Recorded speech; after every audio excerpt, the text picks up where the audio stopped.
এখন বাংলাদেশে কিছু ফেতনাবাজ নারীদেরকেও মসজিদে নিয়ে আসবার চাই, ধরে এখন আছে না নাই? শায়েক নামের শায়েক, দেখবেন ইউটিউবে সার্চ দিলে শায়েক বাড়ায়, অনেকগুলো শায়েক বাড়ায়।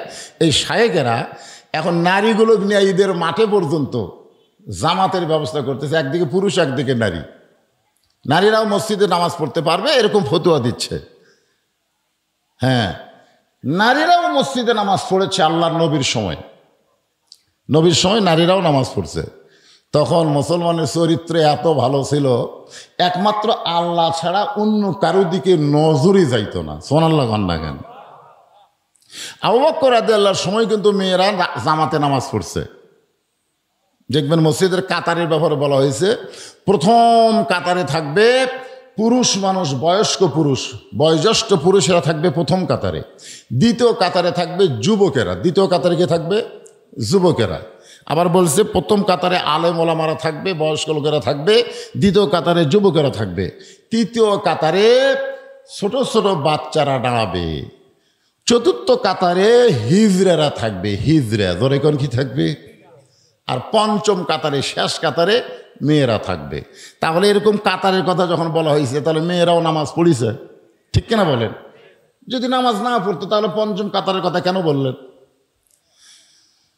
কিন্তু হযরত ওমর ফারুকের সময় অর্ধ পৃথিবী যখন তিনি শাসন শুরু করলেন, ওই সময় চিন্তা করলেন মেয়েরা যদি মসজিদে নামাজ পড়তে আসে, জামাতে নামাজ পড়া ওয়াজিব আর পর্দা মানা হলো ফরজ।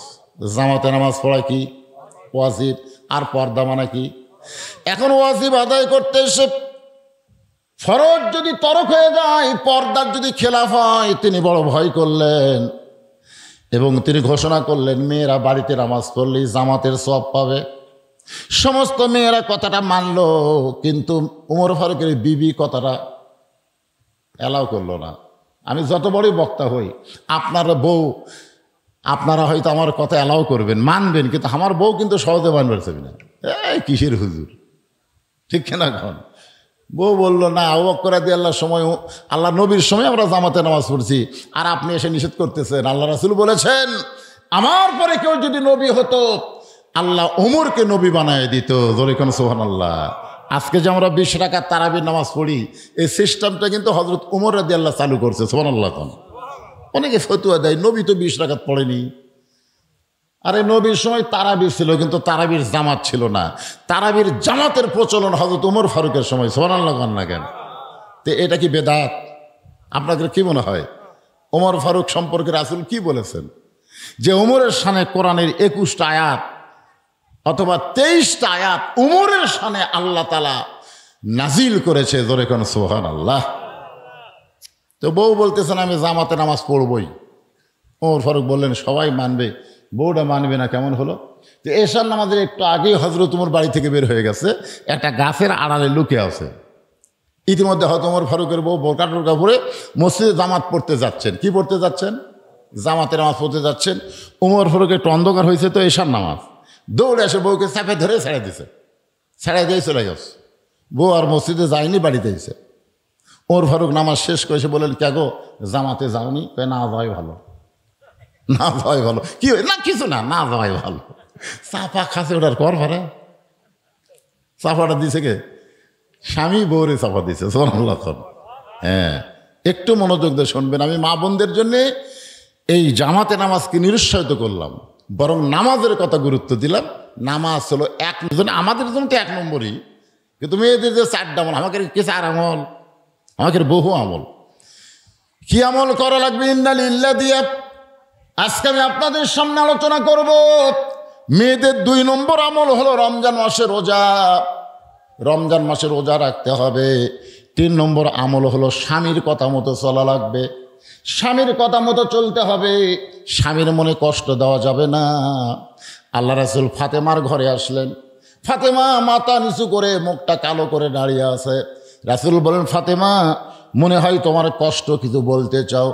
ফাতেমা বলে বাবা বলে কোনো লাভ নাই, মদিনার কত ধনী ধনী যুবক আমাকে বিয়ে করতে চাইছিল, কিন্তু আপনি তাদের সঙ্গে বিয়ে না দিয়া এমন একটা গরিবের সঙ্গে আমার বিয়ে দিলেন, যার সঙ্গে সংসার করে আমার জীবনে কোনো শান্তি নাই।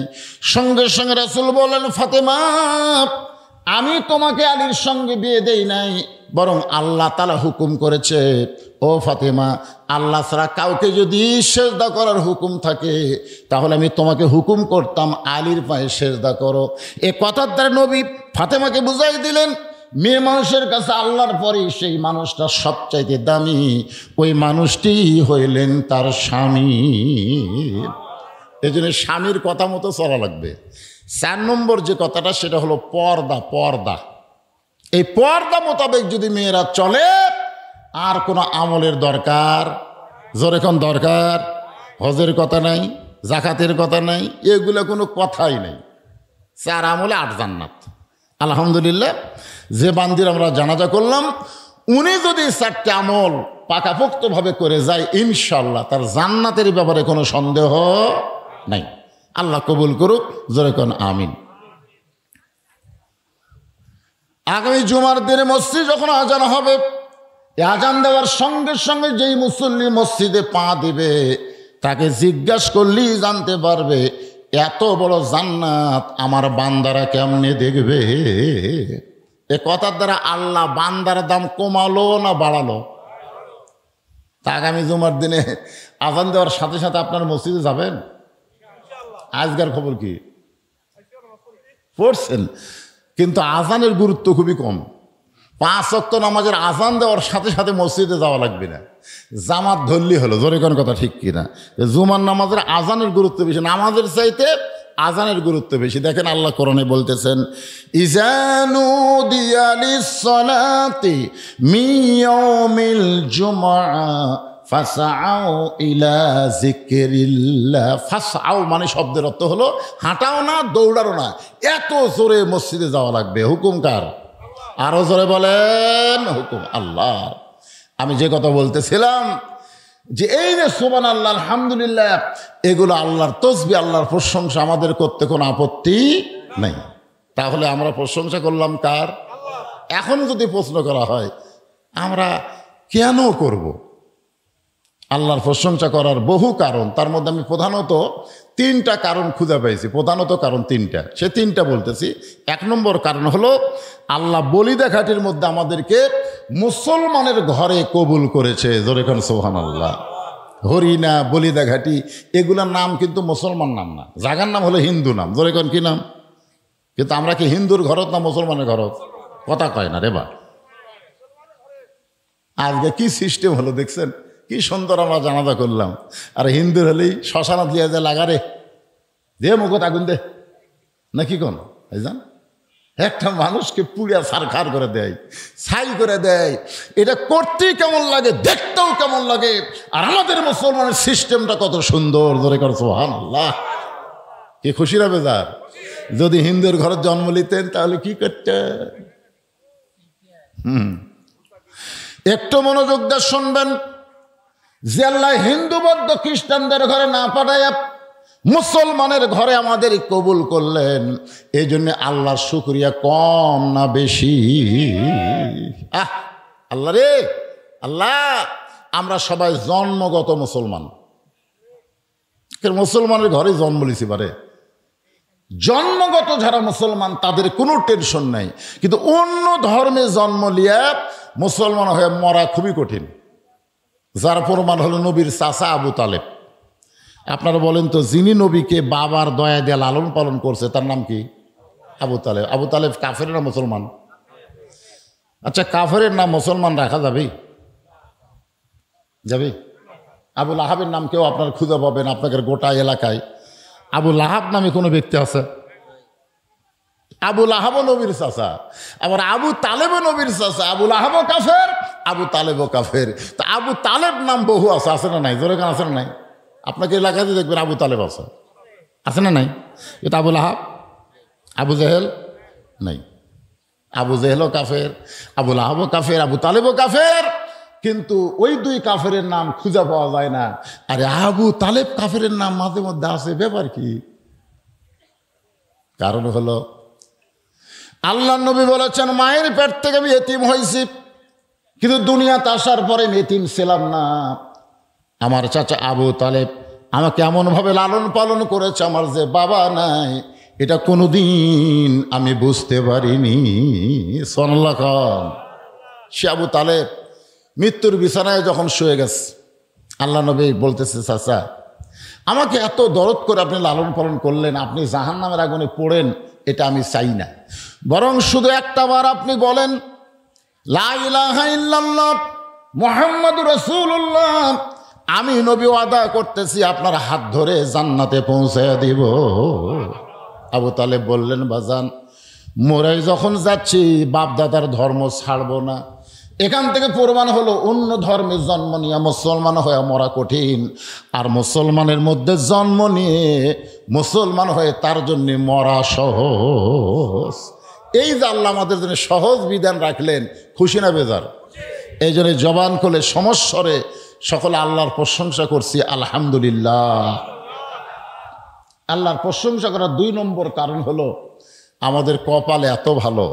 আমি মাঝে মধ্যে ড্রেসিং টেবিলের সামনে গিয়ে আমার চেহারা দেখে কপালে এরকম হাত দিয়ে চুমা খাই। এইটা আমার এক ছোট মেয়ে দেখছে, দেখো আর মাকে বলতেছে আব্বা মনে হয় পাগল হয়ে গেছে, নিজের কপালে হাত দেবার চুমা খায়। আমার বউ বলে, কে গো এই ব্যারাম কবে থেকে ধরলো? নিজের কপালে হাত দিয়ে চুমা খান, তার মানে বলে চুমা খাওয়ার কারণ হলো আমার মতন কপাল ভালো কে আছে? বলে আপনার কপাল ভালো কেমনে? আমি বললাম বিশ্বনবীর উম্মত হওয়ার কারণে। বিশ্বনবীর উম্মত হওয়ার কারণে আমার কপালে এত ভালো, হাসরের ময়দানে সবাই যখন টেনশন করবে আর আমাদের নবী আমাদেরকে জান্নাতে নিয়ে যাওয়ার চিন্তায় ব্যস্ত থাকবে। জোরে বলেন সুবহানাল্লাহ। এমন একজন নবী পাইছি যেই নবী জান্নাতে যাওয়ার জন্য চিন্তা করবে না, জান্নাতে আমাদেরকে নিয়ে নেওয়ার জন্য চিন্তা করবে। একেবারে খুশি না বেজার পারা?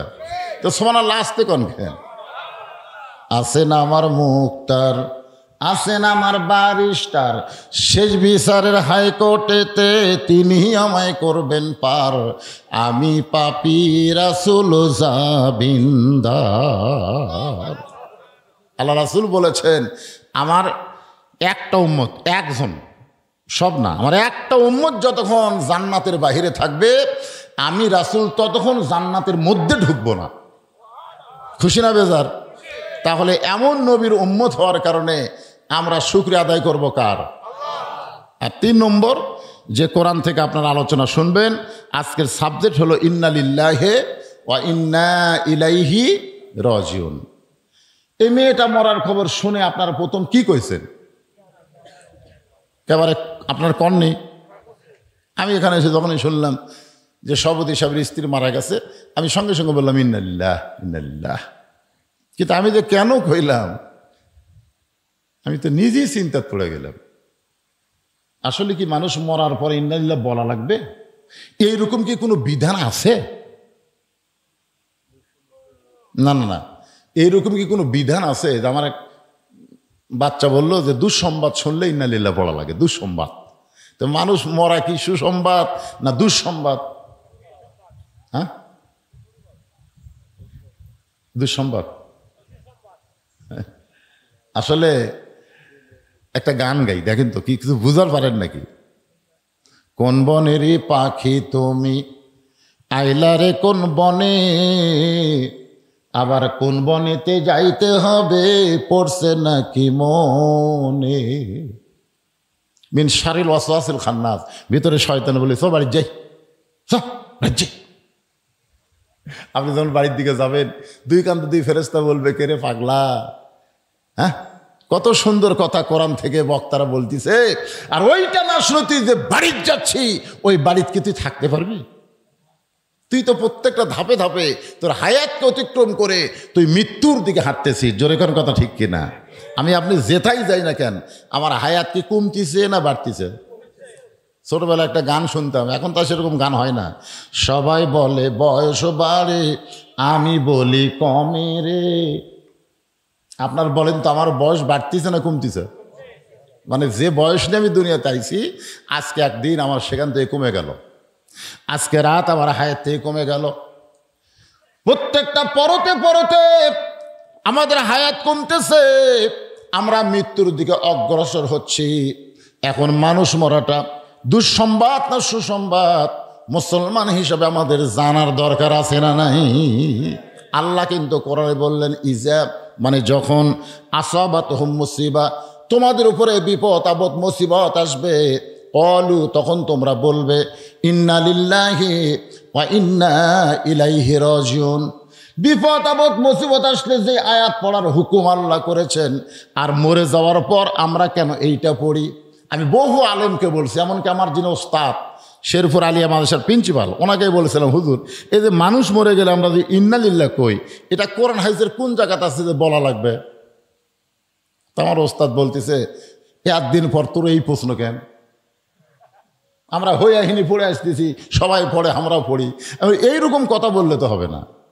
আমরা আগে থেকে শবে বরাত পালন করে আসতেছি, এখন আসে বলতে শবে বরাতের রাত যে জাগবে ব্যবসাখানার কাটানোর চাইতেও খারাপ, ব্যবসাখানা থাকলেও নাকি আর চাইতে ভালো। এখন আসে কথা কন না কেন? এই শায়েক যারা তারা কি বলতেছে, শবে বরাতের রাতে ইবাদত করার চাইতে ব্যবসাখানায় যাওয়া ভালো। ব্যবসাখানা বোঝেন আপনারা? বোঝেন তো? নাউজুবিল্লাহ কন না কেন? পতিতালয়ে কাটানো ভালো, মসজিদে না কাটায় পতিতালয়ে কাটানো।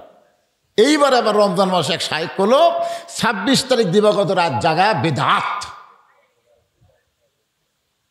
কি বুঝতেছেন? তো সারা জীবন যেটা করে আসতেছি তার দলিল থাকা লাগবে না? এই কথা কর না কেন? দলিল থাকা লাগবে, দলিল ছাড়া কাম করলে হবে? আপনি একটা জমির দলিল আছে না নাই? কথা কয় না কেন? দলিল আছে না? তো দুনিয়ার একটা জমি, দুনিয়ার একটা জায়গার যদি আপনার দলিল থাকে, আর আখিরাতে আপনি জান্নাতে যাবেন, সেই জান্নাতে আমল করার দলিল থাকা লাগবে না? দলিলে বাপদাদারা করতেছে, আমরাও করতেছি। তো বাপদাদা জমি ভোগ করে আসতেছে, এখন আপনি করতেছেন। একজন এসে বলতেছে, ভাই তুই যে এই জমি খাচ্ছিস তোর দলিল? বেশি কথা কইস না। ওর দাদা জমিদার আছিল, ওর বাপও জমিদার আছিল, এই শালায় আর জমিদার আছে, তোর দলিল নাই, জাকাতুল লয়। আপনি তখন কি করবেন? আমরা অনেক আমল করতেছি, হাসরের ময়দানে যদি আল্লাহ বলে আমল তোর করবার কে কইছে, দলিল কি? কই দলিল নাই আল্লাহ, তোর একটাও কবুল হয়নি।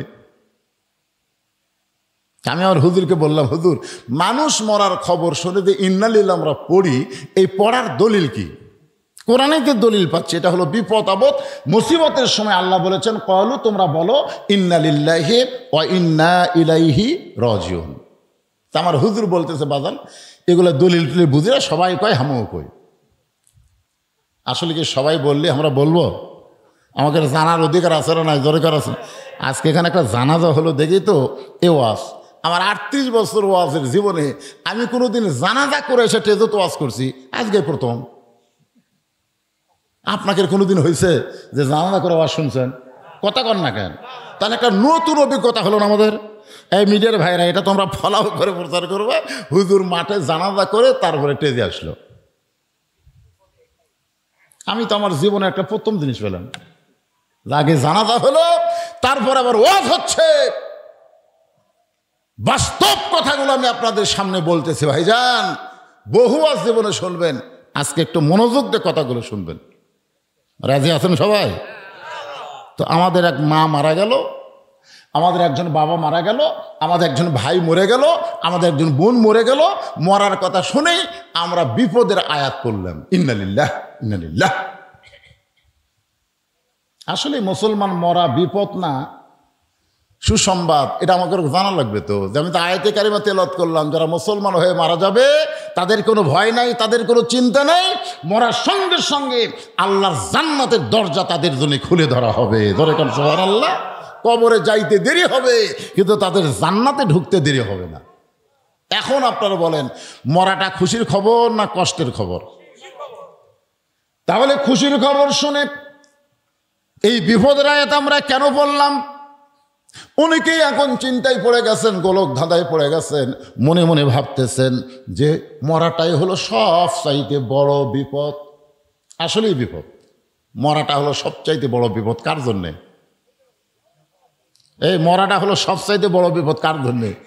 যে নামাজ পড়েনি, যে রোজা করেনি, যে আল্লাহর কোনো হুকুম মানেনি, ওই বদমাইশের জন্য মরাটা হলো সবচাইতে বড় বিপদ। কারণ মরার সাথে সাথে তোর আযাব শুরু হবে। ধরে কোন কথা কর না কেন? আর আযাব শুরু হবে, মৃত্যুর সময় আযাব, কবরে আযাব, সব জায়গায় খেলে আযাব। এই যে সুদ খাচ্ছে, ঘুষ খাচ্ছে, টাকার পাহাড় জমাইছে, কবর যাওয়ার সাথে সাথে বিষাক্ত সাপ এসে সাইজ করবে। জোরে কোন কথা ঠিক কিনা?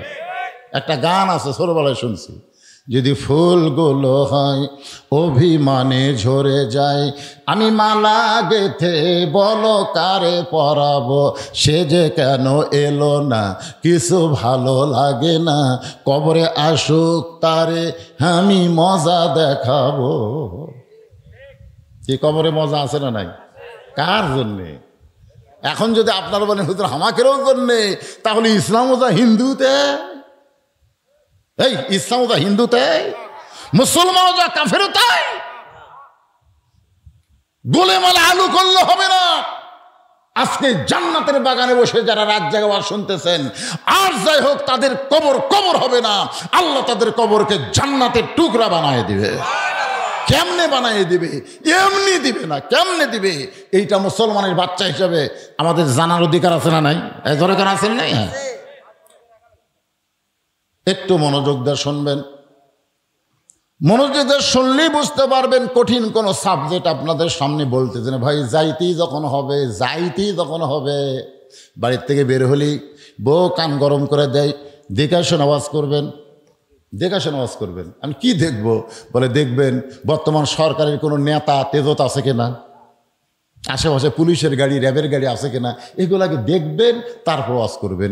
এগুলা থাকলে তেল আওয়াজ মারা বাড়িতে আসবেন। আমি বললাম আমি যে বাড়িতে আসতে পারবো তার গ্যারান্টি কি?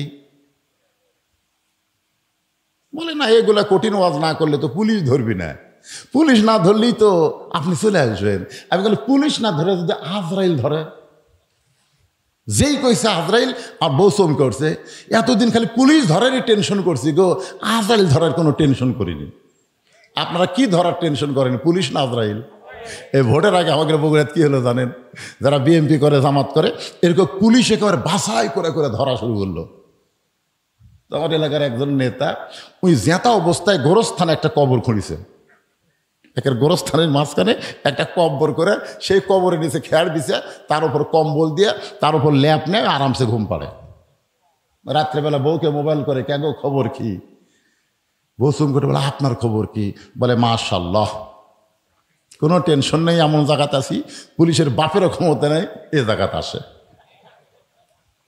বউ বলতেছে তারও ভালো থাকেন। সন্ধ্যা থেকে এ পর্যন্ত 3 বার পুলিশ আইছিল। স্বামী বলতেছে যতই চেষ্টা করুক হামাক খুঁজে পাবি না। আসলে গোরস্থানের মধ্যে জেতা অবস্থায় শুয়ে থাকা আপনি কোন লক্ষণ ভালো মনে করেন? আপনাকে বোঝানোর জন্য বলতেছি, আজকের এই লাশ দাফন করার জন্য বোঝানোর জন্য বলতেছি। মনে করেন আল্লাহ আজরাইলকে বলতেছে যা তো পুলিশের চেহারায় ওর কাছে যা। কার চেহারায়? বর্তমানে মানুষ খালি বাংলার লোকেরা পুলিশ ধরার চিন্তা করতেছে, আজরাইল ধরার চিন্তাই করতেছে না। যা ওর কাছে পুলিশের পোশাক পরে যা। তা আজরাইল পুলিশের পোশাক পরে ওই গোরস্থানে যায়, বলতেছে কে রে ভাই? মাথা বার করে বলে এই জায়গার তো খবর কে দিল? আমি তো মনে করছিলাম গোরস্থান নিরাপদ, আর এই জায়গার তুই পুলিশ কেমনে খবর পালি? বলে আমি তো পুলিশ না ভাই, আমি হলো আজরাইল। তখন কান দেওয়া হলো ভাই রে, বর্তমান বাংলাদেশে পুলিশ ধরার ভয়ে আজরাইল যে ধরবে এইটা আমাকে মনেই নেই। জোশ মারবে না, কারণ লা সালাত আলা ঈমানা, যার নামাজ নাই তার ঈমান নাই। যে ব্যক্তি নামাজ বাদ দিয়ে কবর আইছে ওই বেঈমান হয়ে গোরস্থানে আইছে। ধরে কোনো কথা ঠিক কিনা? ওর জন্য কান্দা জানাজা দিয়ে কোনো লাভ হবে না। ওই যে এশার নামাজ পড়ে ফজর আগে মারা যাইতো, ওর জানাজা না থাকলেও ওর নামাজ আদায়ের কারণে আমি আল্লাহর জান্নাত দিয়ে দিতাম। নাম দিয়েছেন গোরস্থান এবং মসজিদ। এখন বলেন গোরস্থানের সাথে মসজিদের সম্পর্ক আছে না নাই? যেখানে আছে না নাই? কি সম্পর্ক? মসজিদের শান নামাজ আদায় হবে। যে কোনো সময় আমাদের মৃত্যু হবে। এই মৃত্যুটা যদি মুসলমান হয়ে মরতে চায় একটু মনোযোগ দিবেন। মৃত্যু কিন্তু কঠিন বিষয় না। মরার খবর শুনলেই আমরা ইন্না লিল্লাহ পড়ি। আসলে মৃত্যুটা যদি মুসলমানের মৃত্যু হয়, ওই ব্যক্তির কবরে যাওয়ার আগে আল্লাহ তার রুহুটাকে ইল্লিন নামক জান্নাতের বাগানে রাইখা দিবে। কবরে আবার রুহুটা ফেরত দিবে। ওই রুহু তার দেহের মধ্যে ঢুকানোর পরে তাকে আবার জীবিত করা হবে। মুনকির নাকির তাকে 3টা প্রশ্ন করবে। 1 নম্বর প্রশ্ন হলো মান রব্বুকা, তোমার রবকে। যেই প্রশ্ন করবে তোমার রবকে, আপনার অনেকে বলতেছেন হুজুর প্রশ্ন করা মাত্রই উত্তর দিব আল্লাহ, প্রশ্ন করলে উত্তর দিব আল্লাহ।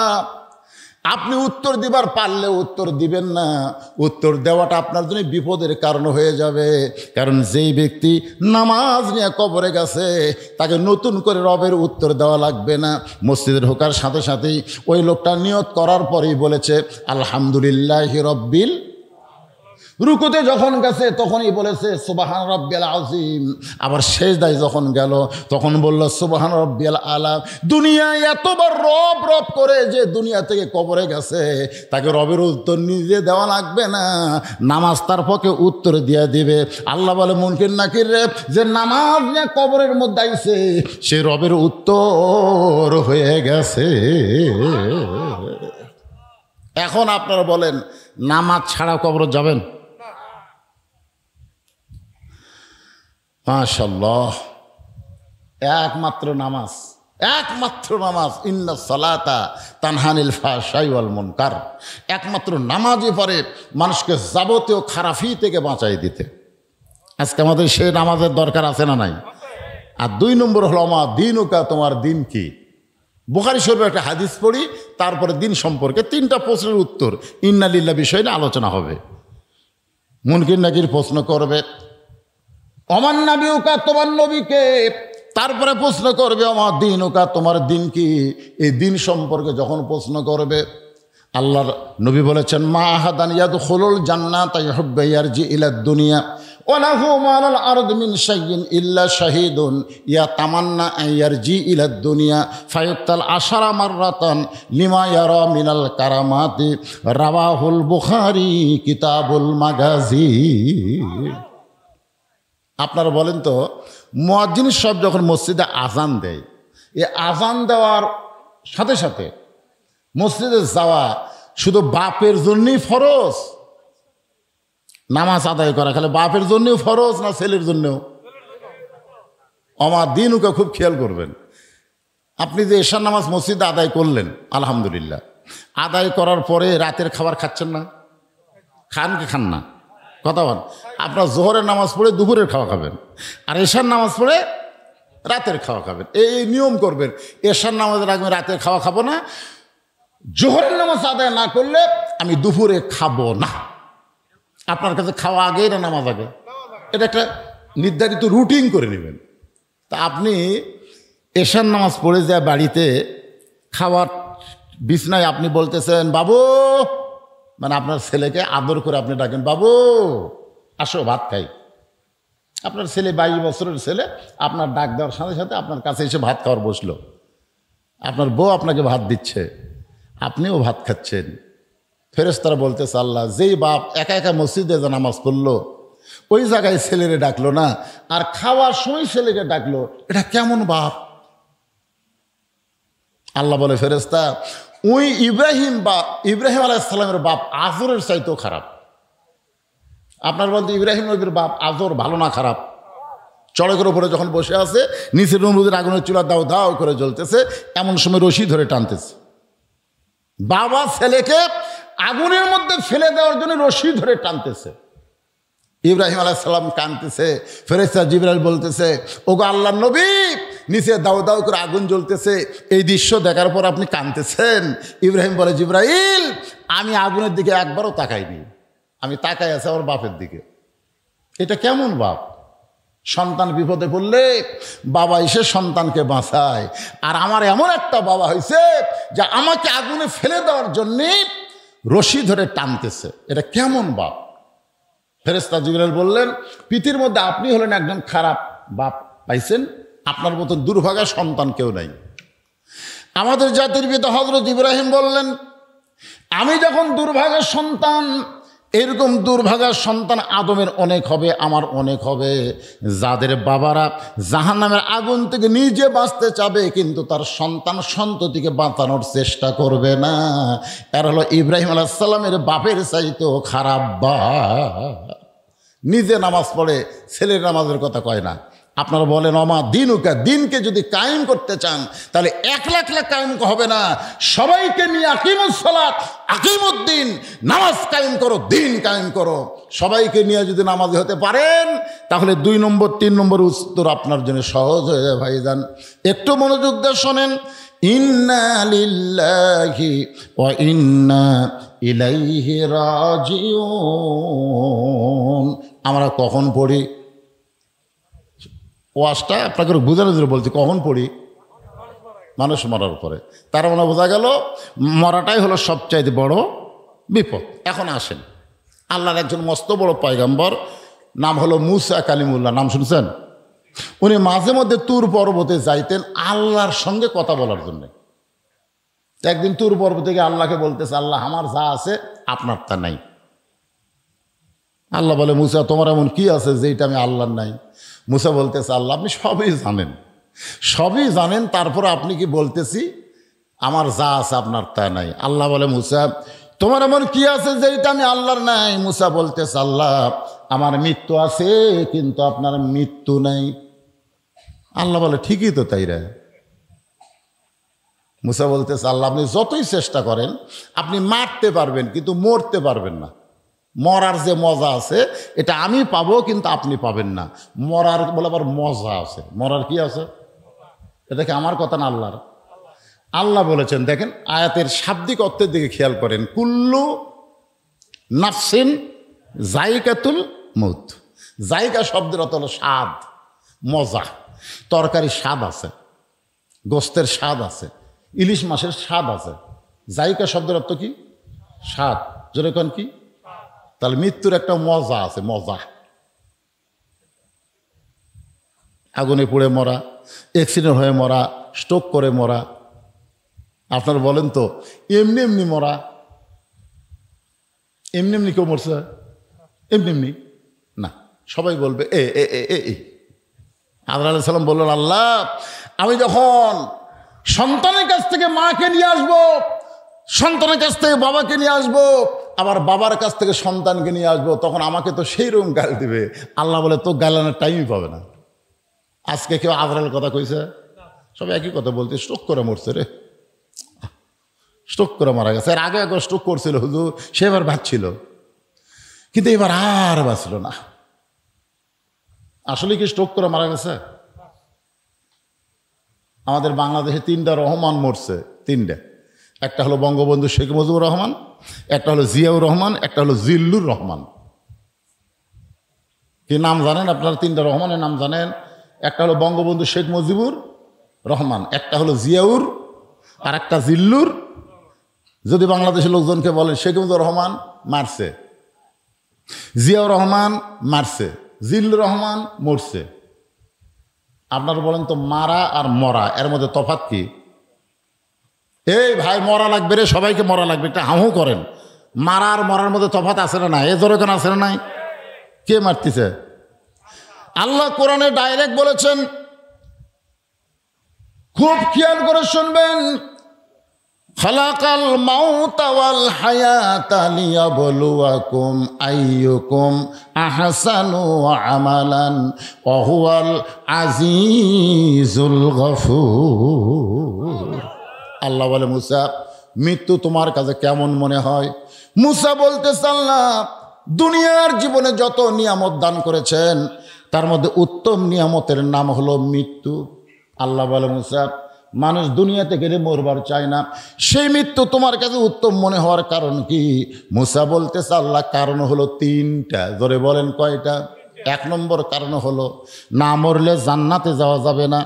এত সুন্দর জান্নাত আপনি বানায় রাখছেন, সে জান্নাতে যদি যাবার চাই মরা ছাড়া জান্নাতে যাওয়ার কোনো রাস্তা। আমরা সকলে জান্নাত চাই কি চাই না ভাই? চাই না? এই রমজান মাসে কি দোয়া করছেন? আল্লাহুম্মা ইন্না নাসআলুকাল জান্নাতা ওয়া নাউযু বিকা মিনান নার। এ দোয়া পড়েন আপনারা? পড়েন নাই? আল্লাহুম্মা ইন্না নাসআলুকাল জান্নাতা ওয়া নাউযু বিকা মিনান নার। এর বাংলা অর্থ হলো, আল্লাহ তোমার কাছে আমরা জান্নাতকে কামনা করি, জাহান্নামের আগুন থেকে বাঁচতে চাই।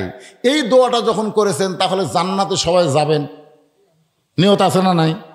এখন যদি আল্লাহ বলে আচ্ছা ঠিক আছে তোমাকে দোয়া কবুল করে আমি আল্লাহ তোমাকে জান্নাত দিয়ে দিলাম, যাও, তখন তো আপনারাই বলবেন আল্লাহ জান্নাত দিলেন ঠিক হলো, যাবো কোন দরজা দিয়ে?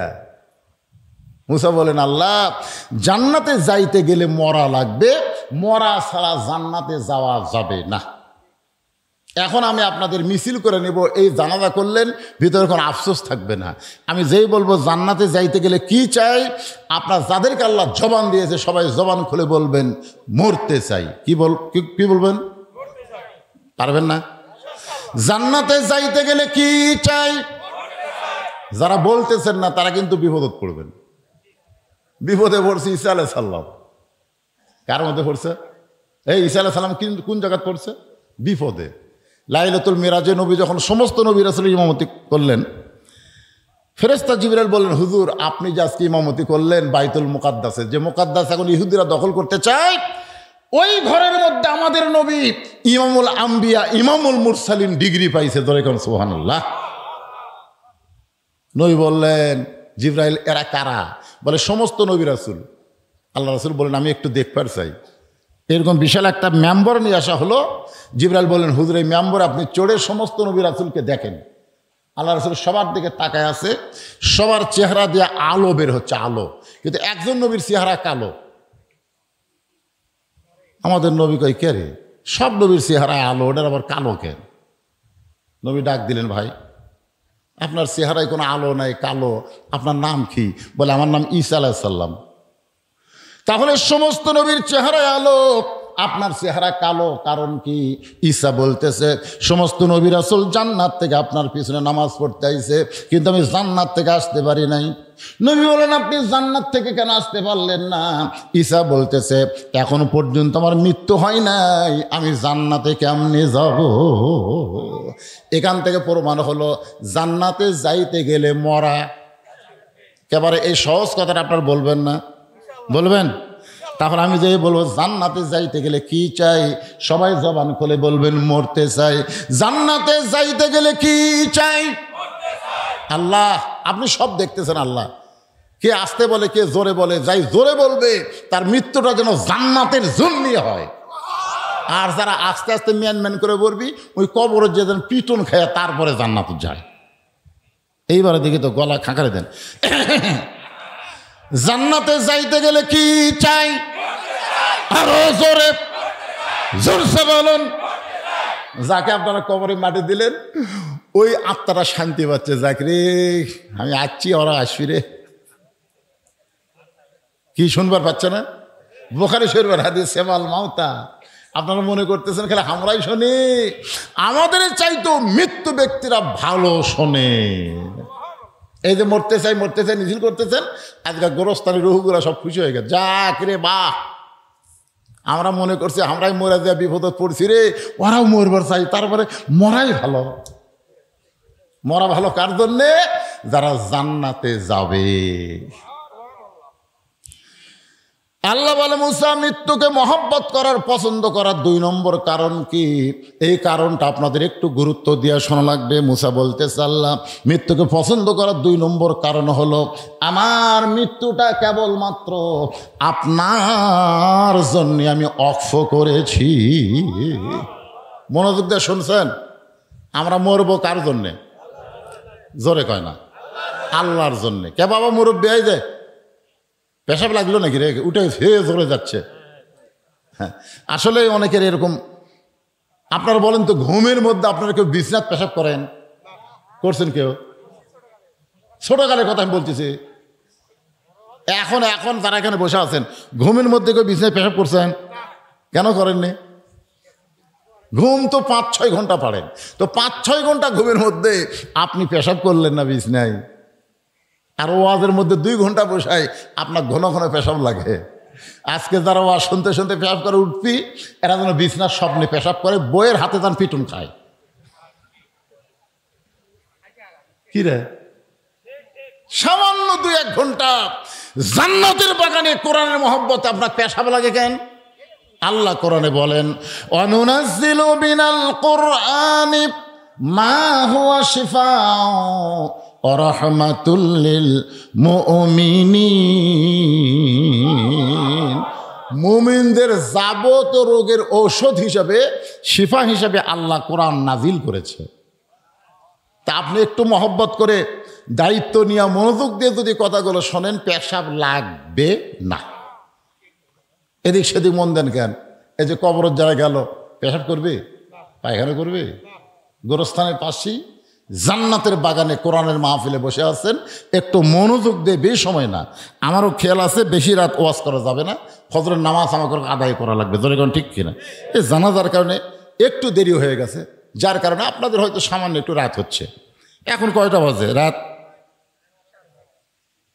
12:30 হয়ে গেছে। আচ্ছা, এত রাত হইতো এই খেয়ালই করিনি, এখনই শুরু করতে 12:30 বাজে গেল। যাক ভাই, একটু শোনেন মনোযোগ দিয়ে। তাহলে আমরা 2 নম্বর, মুসা আলাইহিস সালাম মৃত্যুকে পছন্দ করার কারণ হলো মরবো কার জন্যে? সবাই বলেন, মরা তো লাগবি রে। বইয়ের জন্য মরবেন? প্রেমিকার জন্য মরবেন? নেতার জন্য মরবেন? নেতার জন্য জীবন দেব? শালা পাগলা রে, তুই মরে দে, নেতা তোর করে খোঁজ নিবি না। হ্যাঁ, একজন নেতার কথা বলতে পারেন, যেই নেতা হলেন আমাদের নেতা মুহাম্মাদুর রাসূলুল্লাহ। হ্যাঁ, সাইয়্যিদুল আম্বিয়া, সাইয়্যিদুল মুরসালিন। দরুদের মধ্যে আমরা বলি আল্লাহুম্মা সাল্লি আলা সাইয়্যিদিনা, সাইয়্যিদিনা, সাইয়্যিদিনা মানে আমাদের নেতা। ওই নবীর জন্য যদি জীবন দেন, ওই নেতার জন্য যদি জীবন দেন, ওই জীবনটা আল্লাহর জন্যই দেওয়া হবে। আল্লাহ নবী 2 জনা প্রেম করেছেন গোপনা, মাঝখানে তো অন্য কারো জায়গা ছিল না। লা ইলাহা ইল্লাল্লাহ, এর সাথে কি আছে? মুহাম্মাদুর। আচ্ছা, এখানে কি ওয়া আছে? ওয়া কলেমার মধ্যে কি ওয়া আছে? ওয়া মানে আফস, এবং লা ইলাহা ইল্লাল্লাহ এবং মুহাম্মাদুর রাসূলুল্লাহ, ওয়া আছে। তার মানে কি? আতিউল্লাহ ওয়া আতিউর রাসূল, কুল ইন কুনতুম তুহিব্বুনাল্লাহ ফাত্তাবিউনি। উপায় নাই রে, উপায় নাই রে, উপায় নাই, নবী বিনে আল্লাহ পাওয়ার উপায় নাই। সবাই বলেন উপায় নাই রে, উপায় নাই রে, উপায় নাই, নবী বিনে আল্লাহ পাওয়ার উপায় নাই। যদি জীবন দিতে চান আল্লাহর জন্যে, নবীর জন্য, সেইটা ভিন্ন কথা। রাসূল বলেছেন লা ইউমিনু আহাদুকুম হাত্তা আকুনা আহাব্বা ইলাইহি মিন নাফসিহি। তুমি যতক্ষণ পর্যন্ত প্রকৃত মুমিন হতে পারবে না, যতক্ষণ পর্যন্ত নিজের জীবনের চাইতে আল্লাহ রাসূলকে বেশি মহব্বত না করবে। একটু মনোযোগ দিবেন। আমরা মরবো আল্লাহর জন্যে, মরবো নবীর জন্যে। আল্লাহ আমাদের সকলের মৃত্যুকে কবুল করুক, জোরে কান আমিন। মুসা বলতেছে, আল্লাহ মৃত্যুকে পছন্দ করার 2 নম্বর কারণ হলো আমার মৃত্যুটা আপনার জন্য অফ করেছি। সঙ্গে সঙ্গে আল্লাহর কুদরতি মুখে হাসি ফুটে গেছে। আপনার বলেন তো, আল্লাহর মুখ আছে না নাই? আল্লাহর হাত আছে না নাই? আল্লাহর চোখ আছে না নাই? আল্লাহর কান আছে না নাই? যখন আল্লাহ বলতেছেন সামিউম বাসির, আমি শ্রবণকারী এবং আমি দর্শনকারী, আমি দেখি এবং শুনি। আপনার বলেন শোনার যন্ত্রের নাম কি? কান। দেখার জিনিসের নাম কি? চোখ। আল্লাহ বলতেছেন তাবারাকাল্লাযী বিয়াদিহিল মুলক, গোটা পৃথিবীর রাজত্ব কর্তৃত্ব আমার হাতের উপরে। তার মানে আল্লাহর হাত আছে না নাই? এ কথা কোন আছে না নাই?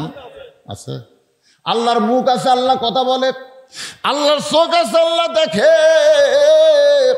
মুসা নবী শুনতে পায়, আল্লাহর কুদরতি মুখে হাসি ফুটে গেছে। মুসা নবী কিন্তু আল্লাহকে দেখতে পায় নাই, কিন্তু শুনতে পেয়েছে। আপনি যে ঢাকার কোনো বন্ধুর সঙ্গে মোবাইলে কথা বলেন, বাটন মোবাইলে, ওই বন্ধু মোবাইল করতে করতে যদি কান্দে, আপনি এই বলে দেখারি থেকে বুঝতে পারবেন আমার বন্ধু কাঁদতেছে।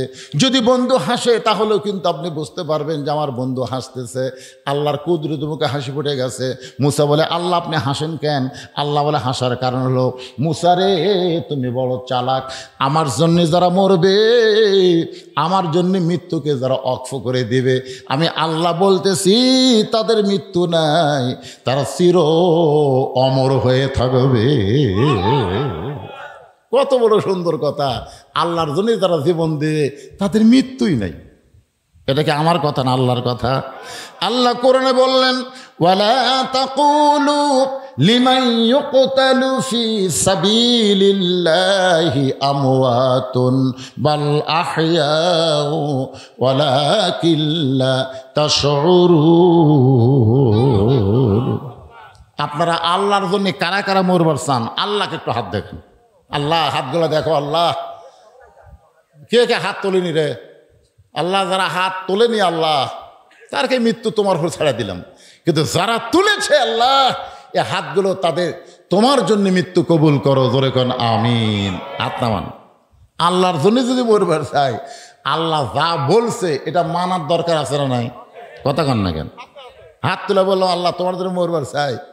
যেরকম এক স্বামী জমিতে আবাদ করে, হাল চাষ নিয়ে গেছে। হাল চাষ বোঝেন তাকে? গরু দিয়ে হাল বতো, নাঙ্গলে চাষ করতেছে।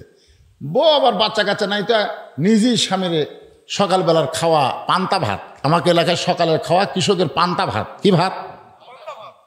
10টা বেজা যায়, 10টা বেজা যায়, পান্তা যায় না। স্বামী কয় করে হাল বইতে বইতে আমার খিদে লেগে গেল। বউ বাড়িতে কি করতেছে? ওই হাল ছাড়া দিয়া প্যান্টি ঘুরাচ্ছে আর আসতেছে যে বাড়ির যা বউ তোকে সাইজ কর্ম। কিন্তু বাড়ির কাছে আইসা দেখে বউ কাঁদতেছে আর বলতেছে, আমার স্বামীকে এত ভালোবাসি, স্বামী ছাড়া আমি বাঁচতে পারবো না।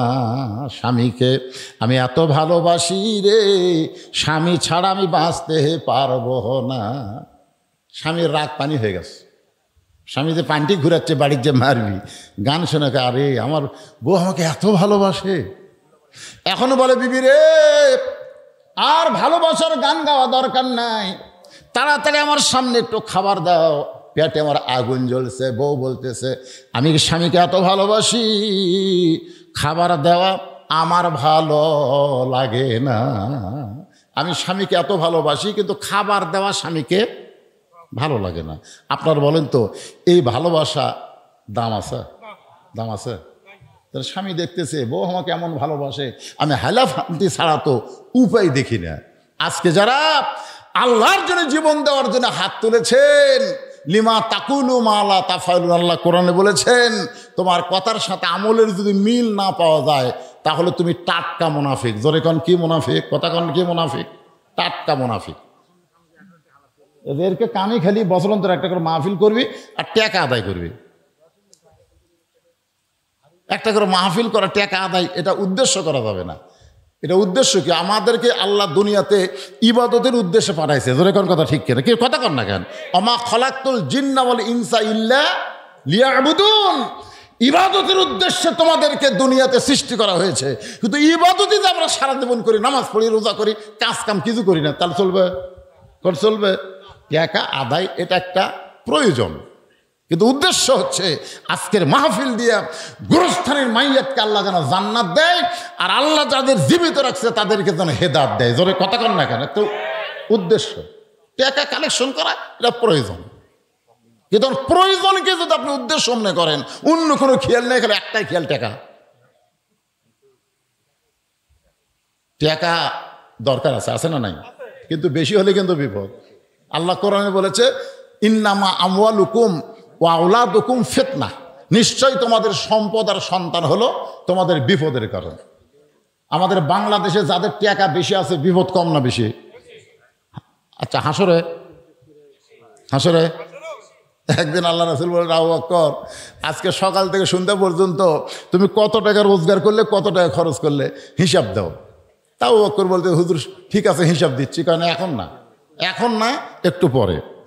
একটা লোহার পাত আল্লাহ মরুভূমির মধ্যে রাখলেন, আল্লাহ রাসূল রাখলেন, ওই পাতে সূর্যের তাপ পড়ে গরম হয়ে গেল। এখন আবু বকর বলতেছে, ওই পাতের উপর চড়ে হিসাব দাও। আবু বকর রাদিয়াল্লাহু আনহু হিসাব দিয়ে দিতে একসময় বললো, হুজুর আমার পায়ের তালু জ্বলে যাচ্ছে, পুড়ে যাচ্ছে, আমি তো পুরা হিসাব দিতে পারলাম না। রাসূল বললেন তাহলে নামো। মানে সকাল থেকে সন্ধ্যা পর্যন্ত কত আয় করছে, কত ব্যয় করছে, এর হিসাব চাইতেছে, একদিন হিসাবই ওর উপর দিবার পারলো না। এখন বলে ওমর তুমি হিসাব দাও। ওমর ফারুক হিসাব দিতে 4 আনা 16 আনার 4 আনা দিতে কয়, হুজুর আর পারতেছে না, নামাজ দাও। ওসমানকে বলতে তুমি হিসাব দাও। ওসমান গুনে 16 আনার 2 আনা হিসাব দিতে কয়, পায়ের তাউলা পুড়ে গেল। আল্লাহ রাসূলকে নামাজ দাও। এখন আলী বলে, আলী তুমি হিসাব দাও। আলী উঠে বলতে, ধরো কামাইও নাই খাওয়াও নাই, কামাইও নাই খাওয়াও নাই। নবী কয় নাম রে, কয় কিছু হয় না তো, কামাইও নাই খাওয়াও নাই, মানে কামাইও করে নাই খায়ও নেই। ওর পায়ের তালাত গরমও লাগে না, সোনার লাগান না গেল। তা আজকে যাদের সম্পদ বেশি আছে, ঠেলা কম না বেশি? এ কথা কারণ হিসাব আল্লাহ পাই পাই করে হিসাব নেবে। এই জন্যে সম্পদ রহমত, সম্পদ বিপদ। আমি কমিটির ভাইদেরকে বলবো, গভীর রাত হয়ে গেছে, আমি একটু আজকে একজন মা দুনিয়া থেকে চলে গেছে, ইন্না লিল্লাহ নিয়ে কথা বলতেছি, একটু মনোযোগ দা আপনারাও শোনেন। আপনাকে হিসাব দেওয়া লাগবে, সবাইকে কবরে 3টা প্রশ্নের উত্তর দেওয়া লাগবে, ধরে কোন ঠিক কিনা? উত্তর যেন আমাদের পক্ষ থেকে আল্লাহ দেয়। এইটা কেমনে দিবে এই বিষয়ে কথাগুলো আপনাদের সামনে বলতেছি। এখন আল্লাহর জন্য জীবন দিবার গেলে আল্লাহর হুকুম আমাদের আমল করার দরকার আছে না নাই? দরকার আছে না নাই? আল্লাহর হুকুম হলো সৎ পথে চলতে হবে, সৎ কথা বলতে হবে। আল্লাহর হুকুম হচ্ছে আমাদেরকে 5 ওয়াক্ত নামাজ আদায় করা লাগবে। আল্লাহর হুকুম হলো আমাদেরকে হালাল ভক্ষণ করা লাগবে, হারাম স্পর্শ করা যাবে না। আল্লাহর হুকুম হলো মা বোনদের জন্যে অকরনা ফি বুয়ুতিকুন্না ওয়ালা তাবাররাজনা তাবাররুজাল জাহিলিয়াতিল উলা। এ মেয়েরা, তোমরা ঘরের মধ্যে থাকো, ঘরের বাহির তোমরা হও না। কোনো প্রয়োজনে যদি ঘরের বাহির হও তাহলে হেজাব নিয়ে, পর্দা নিয়ে হবে। ওই জাহিলি যুগের মেয়েদের মতন সাজুগুজু করে রাস্তায় বের হওয়া যাবে না। এই হুকুমকার, আরো জোরে বলেন হুকুমকার। আমার মায়েরা শোনেন, গভীর রাত্রে আজকে এই গ্রামের একজন মাকে কবর দেওয়া হলো, তারা জানাজা হলো 11টার সময়। তাহলে 11:30টায় এটা কি প্রথম রাত না গভীর রাত? যখন গভীর রাত না প্রথম রাত? আজকের যে মাকে আমরা দাফন করলাম, গভীর রাতে তাকে দাফন করা হলো। গভীর রাত্রে দাফন হয়েছে মা ফাতেমার। দাফনের কাজে কোনো মানুষ তার সঙ্গে ছিল না। একজন ব্যক্তি তাকে কাঁধে করে নিয়ে জান্নাতুল বাকির মধ্যে দাফন করে। আল্লাহর কাছে বলতেছে, আল্লাহ, ফাতেমার জীবনে কোনো সুখ ছিল না, দুনিয়ার জীবনে এসে শান্তি পাই নাই, কবরের জীবনে তাকে একটু শান্তি দিও আল্লাহ, ফাতেমাকে তুমি কবুল করে নাও। এই দোয়া করার সঙ্গে সঙ্গে আলী তাকায় দেখে সামনে কয়েকটা পুরাতন কবর দেখা যায়। এইমাত্র ফাতেমার কবর দিল, সেই ফাতেমার কবর আর দেখা যায় না। আলী গোটা জান্নাতুল বাকির মধ্যে দৌড়ায় আর বলে, ফাতেমার কবর এখনই কবর দিলাম, সেই কবরটা কোথায় গেল? আল্লাহ ডাক দিল, আলী রে, তুমি যতই দৌড়াও ফাতেমার কবর তুমি দেখতে পাবা না, তুমি নিজেই দাফন করে তোমার কাছ থেকে কবর হারিয়ে গেল। শুনে নাও, ফাতেমা পর্দানিশি, আমি আল্লাহ জহুরা ডিগ্রি দিয়া ফাতেমার কবরটাকে কিয়ামত পর্যন্ত পর্দা করে দিয়েছি। তাহলে পর্দা মানে কার হুকুম? এটা জীবিত অবস্থায় না মরার পর? আপনাকে এলাকায় মেয়ে মানুষ মরে গেলে কয় কাপড় দেয়? হ্যাঁ, আজকে যে কাফন পরান হয়নি, কয় কাপড়? আচ্ছা, মরার পরে যদি মেয়েকে 5 কাপড় দেওয়া হয়, আচ্ছা মেয়ে মানুষের খাটনি আবার কি দিয়ে ঢাকে? চাদর দিয়ে ঢাকে না? তো 5 কাপড় দেওয়ার পরেও আবার খাটনি কেন ঢাকলেন? কথা কয় না, পর্দা। তার মানে বোঝা গেল মেয়ে মানুষের শুধু 5 কাপড় দিয়ে হয় না, তার লাশটা পর্যন্ত ঢাকা থাকা লাগে পর্দা। তো মরার পরে যদি এত পর্দা করা লাগে, বাঁচা অবস্থায় পর্দা কম না বেশি? মরার পরে শয়তানি নিয়ত করে কেউ তাকায়? এ কথা কন না কেন? একটা মহিলা মারা গেলে তার ভিতরে শয়তানি নিয়তে কেউ তাকায়? তো কেউ শয়তানি নিয়তে তাকাবে না। ওই সময় যদি 5 কাপড় দিয়া লাশটা চাদর দিয়ে ঢাকা রাখা লাগে, আর জীবিত অবস্থায় যুবতী মেয়েদেরকে সবাই শয়তানি চোখে তাকায়, ওই সময় মেয়েদেরকে কয়টা কাপড় পরা লাগবে? ইসলামে নিয়ম আছে না নাই? জোরে কোন আছে না? কথা কন না কেন? কার হুকুম? আমি মা বোনদের জন্য বলতেছি, আপনাদের আল্লাহর হুকুম, পর্দা যদি ঠিক মতো আমল না করেন, 5 কাপড় না 50 কাপড় দিয়েও যদি কবরে নামানো হয়, কোনো লাভ হবে না। জোরে কোন কথা ঠিক কিনা? আমলের সম্পর্ক জীবিত অবস্থায় মরার পরে, আমলের সম্পর্ক কার সাথে? জীবিত অবস্থায় আল্লাহর সাথে। আমার মায়েদের কথা বলে এখন ওই যুবকদের বলবো, বাজান আল্লাহর জন্য যারা জীবন দেব আল্লাহর হুকুম মানতে হবে। আল্লাহর হুকুম হলো 5 ওয়াক্ত নামাজ। আল্লাহর জন্য জীবন দেওয়া মানে বাতিলের বিরুদ্ধে লড়াই করা লাগবে। যেমন ফিলিস্তিনের মুসলমান আল্লাহর জন্য জীবন দিচ্ছে, আল্লাহর জন্য জীবন যারা দিবে তাদের মৃত্যু হবে না। আল্লাহর জীবন দেওয়া আল্লাহ থেকে চিরস্থায়ী অমরত্ব দান করে দিবে। আল্লাহ বলে, মুসা মৃত্যুকে পছন্দ করার 3 নম্বর কারণ কি? মুসা বলতেছে, আল্লাহ মৃত্যুকে পছন্দ করার 3 নম্বর কারণ, এটা বলি শেষ রে ভাই, এটা বলি না, এটা বলি ইন্না লিল্লাহির ওয়াজ শেষ। একটু মনোযোগ দেন, আমি একটা গান গাইতো, দেখেন বুঝতে পারেন নাকি। চলতে পথে 2 দিন থামিলাম, যাবার কালে একজন আরো দেখা না পাইলাম। ও আমার সাদের মালা যাই রে ছিঁড়ে, রইব না আর বেশি দিন তোদের মাজারে। যে মাইয়াত মারা গেল তার সন্তান আছে না নাই, স্বামী আছে না নাই? তারা হয়তো বাপ মাও থাকতে পারে, বাপ মা আছে জীবিত না মারা গেছে, যাই হোক বাপ মা মারা গেছে, তার সন্তান আছে, স্বামী আছে, ভাই আছে, আছে না নাই? আপনারা বলেন তো সাথে কে গেছে? চলতে পথে দেখেন মুসা আলাইহিস সালাম মৃত্যুকে পছন্দ করার 3 নম্বর কারণ বলতেছি। কারণ বলার আগে একটা গান গাইলাম একটু বোঝার জন্য, সহজ করার জন্য। চলতে পথে আমরা কয়দিন? ভাই দুনিয়ার জীবন কিন্তু আখেরাতের তুলনায় 2 দিনের বেশি না। মাস্তানি মারতেছেন কি হনুরে, কিছুই না। যাবার কালে একজন আরো দেখা না পাইলাম, সহায় সম্পত্তি সব থুয়ে আজকে অন্ধকার কবরে চলে গেছে। তার হয়তো কানের দুল, নাকের ফুল, অনেক সোনা দানা টাকা পয়সা থাকতে পারে, কিন্তু কিছুই নিয়ে যাওয়ার পারে নাই। খালি হাতে ফকির হয়ে অন্ধকার কবরে চলে গেছে। ঠিক কিনা বলেন? এখন গানটা খেয়াল করেন, কিন্তু যেদিন ডাক পড়িবে, জানি না তো এই জন্য বলা হচ্ছে কিন্তু যেদিন ডাক পড়িবে, কবর মাঝে যাইতে জোগাড় কিছু করছো বন্ধু, তার মাঝে বিছাইতে। যে কোনো সময় আমাদের ডাক পড়বে, ঠিক কিনা বলেন? এখানে বলা হচ্ছে কিন্তু যেদিন মানে কোন দিন, তারিখ নাই। তাহলে তারিখবিহীন মৃত্যুর তারিখ, জানাবিহীন মৃত্যুর তারিখ যদি আমাদের সকলের সামনে না পিছনে? জোরে বলেন ভাই, সামনে না পিছনে? সামনে, পিছনে না। মৃত্যুকে পিছনে ফেলে কেউ সামনে যাওয়ার ক্ষমতা কারো নাই। তাহলে সবার সামনে মৃত্যু আছে, যে কোনো সময় মৃত্যু হবে। আজকে গোরস্থান এবং মসজিদ এই 2টার উন্নয়ন জন্য মাহফিল। আমি আপনাদের বলবো, এই বলিদা ঘাটির যারা আছেন তারা তো দিবেনই, আর বাহিরে যারা আছেন তাদের কাছে একটু রুমাল গামছা যাবে। আল্লাহর রাস্তায় আপনারা দান করবেন ভাই, আল্লাহর রাস্তায় মনে করবেন এটাই আপনার কবরের একটা পাথেয় হয়ে যাবে। এইটাই আপনার কবরে আপনার জন্য একটা পাথেয় হবে। কিন্তু যেদিন ডাক পাড়িবে, কবর মাঝে যাইতে জোগাড় কিছু করছো বন্ধু, তার মাঝে বিছাইতে। আজকে যে দানটা আপনাদের কবরের যেন পাথেয় হয়ে যায়। এই মাহফিল কমিটির সভাপতি থেকে শুরু করে গোরস্থানের সভাপতি, সেক্রেটারি, কেশিয়ার যারা আছেন সবাইকে বলবো, আল্লাহর হস্তে এই যে মাইয়াতকে নিয়ে টেনশন করেছে। আমি বাজে বলতে জিজ্ঞাসা করলাম মাহফিলের খবর কি? বলে হুজুর যেখানে মারা গেছে ওখানেই লোকজন বেশি, মাহফিলে নাই।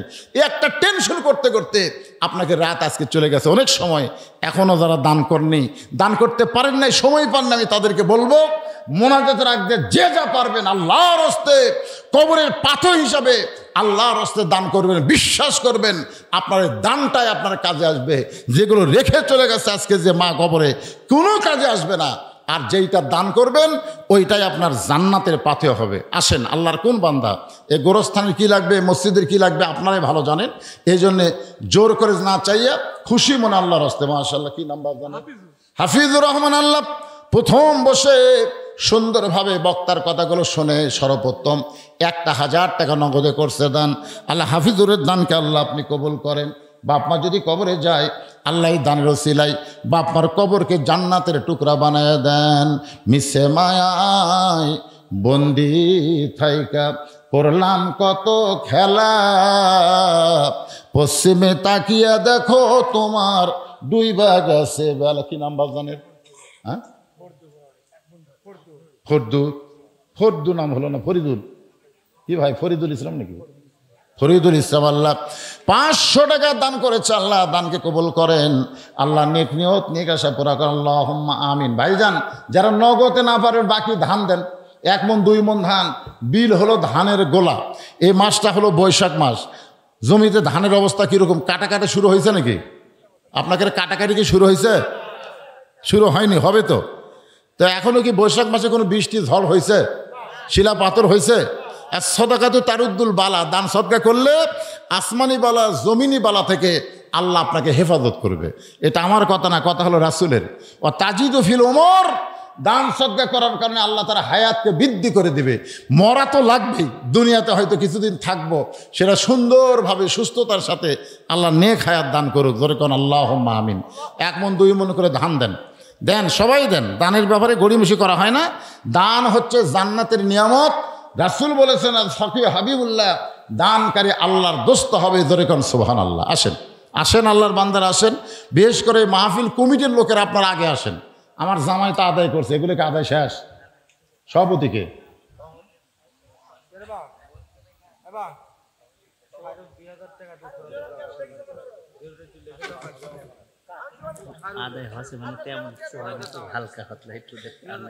তখন তো বলতেছি তো, সেটা দেওয়া লাগবে না।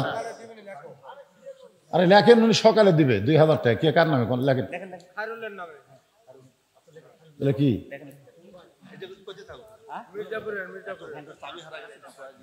মোটর সাইকেল একটা চাবি হেরে গেছে, মোটর সাইকেল হারায়নি, খালি চাবি হারাছে। কেউ যদি চাবিটা পান দয়া করে এখানে বুঝাই দিবেন ইনশাল্লাহ। আব্দুল হামিদ 1 মণ ধান আল্লাহ রাস্তায় দান করেছে, আল্লাহ দানকে কবুল করেন। আরিফুল ইসলাম আরিফ সাং মির্জাপুর 1000 টাকা দান করেছে। আরিফুল ইসলামের দানকে আল্লাহ আপনি কবুল করেন। ইউনুস আলী হরিণা গ্রামের 10,000 টাকা। ইউনুস আলী কে হয় আপনাকে? 10,000 টাকা দিবে,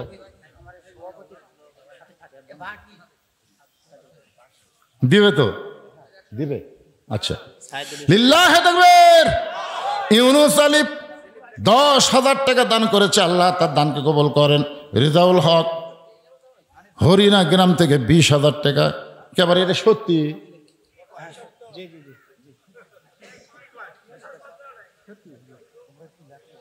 রেজাউল হক গ্রাম হরিণা 20,000 টাকা দিবি?